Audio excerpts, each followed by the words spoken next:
નમસ્કાર. 02 Vinod Patel official YouTube ચેનલમાં આપનું હાર્દિક સ્વાગત છે. આ વિડીયોમાં આપણે ગ્રામસભાની સંપૂર્ણ માહિતી જોઈશું.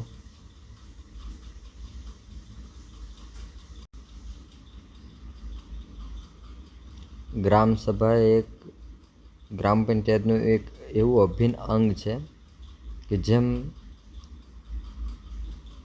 રાજ્યમાં વિધાનસભા હોય છે અને દેશમાં લોકસભા હોય છે, તેવી રીતે ગ્રામ પંચાયતમાં ગ્રામસભા હોય છે. આપણે ગ્રામસભાનો આ પાર્ટ 1 છે અને પાર્ટ 2 આના પછી અપલોડ કરવામાં આવશે.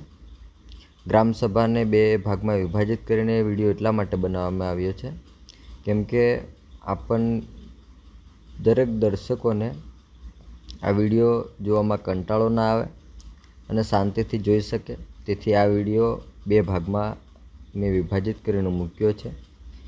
હવે જોઈએ ગ્રામસભા પાર્ટ 1માં આપેલી માહિતી.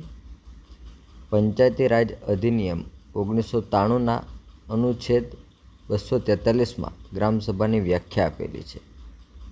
હવે આ ટોપિક પરીક્ષામાં પણ પૂછાય છે કે ભાઈ કયા અનુચ્છેદમાં ગ્રામસભાની વ્યાખ્યા આપેલી છે અને કયા અધિનિયમમાં આપેલી છે.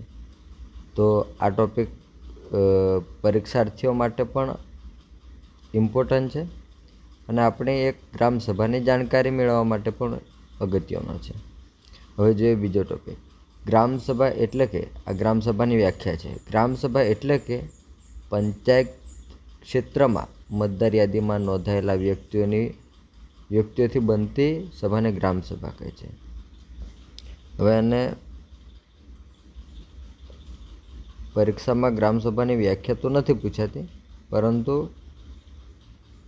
ગ્રામસભા એટલે શું, તો જે વૈકલ્પિક પ્રશ્નો આવે એમાં પૂછાઈ શકે કે ભાઈ ગ્રામસભા એટલે પંચાયત ક્ષેત્રમાં મતદાર યાદીમાં નોંધાયેલા વ્યક્તિઓથી બનતી સભાને ગ્રામસભા કહે છે. હવે ગ્રામસભાના સભ્ય કોણ હોઈ શકે એ જોઈએ. મતદાર યાદીમાં નામ ધરાવનાર દરેક સભ્ય જે તે ગ્રામ પંચાયતની ગ્રામસભાનો સભ્ય ગણાય છે. એટલે કે જે તે ગ્રામ પંચાયત હોય એમાં જે મતદાર યાદી હોય છે એમાં નોંધાયેલા દરેક નામવાળા વ્યક્તિ એ ગ્રામસભાના સભ્ય ગણાય છે.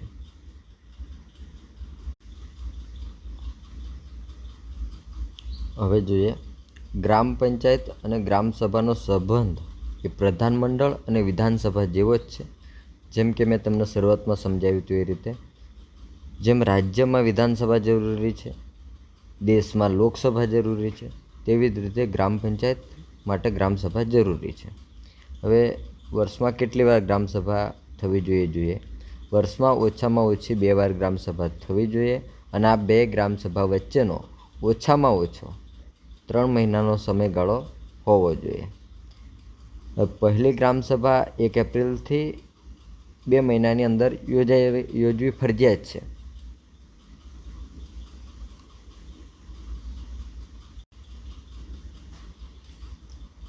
ગ્રામસભા જે દિવસે યોજવાની હોય તેના 7 દિવસ અગાઉ દરેક ગ્રામ પંચાયતના ગામ લોકોને જાણ કરવી ફરજિયાત છે. ગ્રામસભાના અધ્યક્ષ સરપંચ હોય છે. જો સરપંચ હાજર ના હોય તો ઉપસરપંચ અથવા કે ડેપ્યુટી સરપંચ અધ્યક્ષ તરીકેનું પદ સંભાળે છે.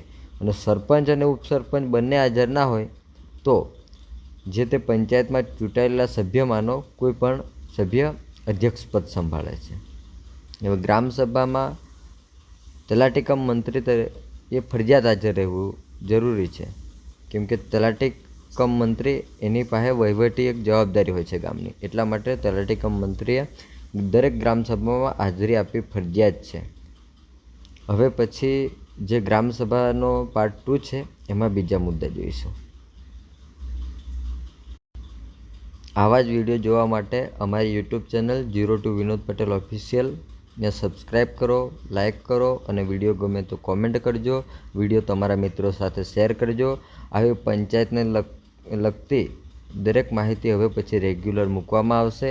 તમારા દરેક પ્રશ્નોનો જવાબ પણ આપવામાં આવશે. તમારા જે પ્રશ્નો હોય તે તમે કોમેન્ટ બોક્સમાં લખજો, જેના વિડીયો થકી તમારા જે પ્રશ્નો હશે એને લગતો વિડીયો બનાવી અને તમને દરેક દર્શકોને જવાબ આપવામાં આવશે. નમસ્કાર.